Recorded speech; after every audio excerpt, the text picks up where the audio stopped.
Hi friends, ನಾನು ಬೆಳಗ್ಗೆಯಿಂದ weight ಮಾಡಿ ಯಾವುದೇ ಲೋಡೇ ಸಿಕ್ಕಿಲ್ಲ. ಸರಿ ರಾತ್ರಿ ಒಂದು 7 ಗಂಟೆಗೆ ಯಾವುದೋ ಒಂದು ಲೋಡ್ ಬಂದಿತ್ತು. ಸರಿ ಏನಕ್ಕೆ ಬಿಡೋದು, ನನಗೆ ಭಾನುವಾರ ಅಲ್ವಾ, ಸರಿ ಲೋಡ್ ತುಂಬ್ಕೊಂಡು ಹೈದ್ರಾಬಾದ್ ಹೋಗ್ಬಿಡೋಣ, ಅಲ್ಲಿಂದ ಬರೋಣ ಸೋಮವಾರ ಹಾಗೆ ಅಂತ ಪ್ಲ್ಯಾನ್ ಮಾಡಿ ಸೀದಾ ಲೋಡ್ ಎತ್ಕೊಳ್ಳೋ ಕನ್ಫರ್ಮ್ ಮಾಡಿಬಿಟ್ಟೆ. ಎಲ್ಲಿಂದ ಲೋಡ್ ಅಂತ ನೋಡಿದ್ರೆ ಹೊಸಕೋಟೆಯಿಂದ ಹೈದ್ರಾಬಾದ್ಗೆ ಮೆಡ್ಸಲ್ಗೆ ಒಂದು 6 ಟನ್ ಇದೆ ಅಂತ ಲೋಡು. ಸರಿ ಅಂತ ಹೋಗ್ತಾ ಇದ್ದೀನಿ. ಆಲ್ರೆಡಿ ಹೆಬ್ಬಾಳೆಲ್ಲ ದಟ್ಕೊಂಡು ಹೋದರೆ ಫುಲ್ ಖಾಲಿನೇ ಇತ್ತು. ಕೇರ್ಪುರಂ ಹತ್ರ ಸ್ವಲ್ಪ ಟ್ರಾಫಿಕ್ ಜಾಮ್ ಇತ್ತು. ಏನು ರೀಸನ್ ಅಂತ ನೋಡಿದ್ರೆ ಎಲ್ಲ ಬಸ್ಸು ಪಿಕಪ್ ಟೈಮಿಂಗ್ಸ್ ಅಲ್ವಾ, 9 ಗಂಟೆ ಟೈಮ್ ಇವಾಗ, ಅದರಿಂದ ಸ್ವಲ್ಪ ಮೂವಿಂಗ್ ಟ್ರಾಫಿಕೇ ಇತ್ತು. ಸರಿ ಅಂತ ಅದೆಲ್ಲ ದಾಟ್ಕೊಂಡು ಸೀದಾ ಕಂಪನಿ ಹತ್ರ ಹೋಗಿ ಗೇಟಲ್ಲಿ ಎಂಟ್ರಿ ಮಾಡಿಸಿ ಅವ್ರು ಪೇಮೆಂಟ್ ಹಾಕಬೇಕು ಅಂದರು. ಸರಿ ಅಲ್ಲೇ ಇತ್ತಲ್ಲ ಪೇಮೆಂಟ್ ಒಳಗಡೆ ಐತೆ. ಸರಿ ಪೇಮೆಂಟಲ್ಲಿ ಹಾಕಿದ್ಮೇಲೆ ಸರಿ ಇನ್ನೇನು ಲೋಡ್ ಮಾಡ್ತಾನೆ ಅಂದ್ಕೊಂಡಿದ್ರೆ ಗಾಡಿ ಪಾರ್ಕಿಂಗ್ ಹಾಕ್ಸ್ಬಿಟ್ರು. ಅದಕ್ಕೆ ಮುಂಚೆ ಏನಂತ ನೋಡಿದ್ರೆ ಫೋನೆಲ್ಲ ಏನು ಅಲೋಡ್ ಇಲ್ವಂತೆ. ಫೋನೆಲ್ಲ ಕಿತ್ಕೊಂಡ್ಬಿಟ್ರು, ಒಳಗಡೆ ವೀಡಿಯೋ ಮಾಡೋಕ್ಕೆ ಆಗಿಲ್ಲ. ಪೇಮೆಂಟ್ ಗಂಟ ಹೋಗಿ ಅಷ್ಟೇ ಇದು ಮಾಡಿರೋದು.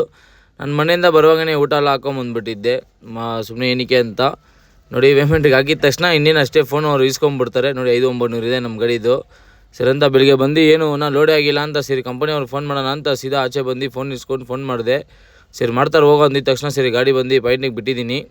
ನೋಡೋಣ ಎಷ್ಟೊತ್ತಾಗುತ್ತೋ ಆಗಲಿ. ಈ ನೆಕ್ಸ್ಟ್ ವಿಡಿಯೋದಲ್ಲಿ ಸಿಗ್ತೀನಿ. By friends.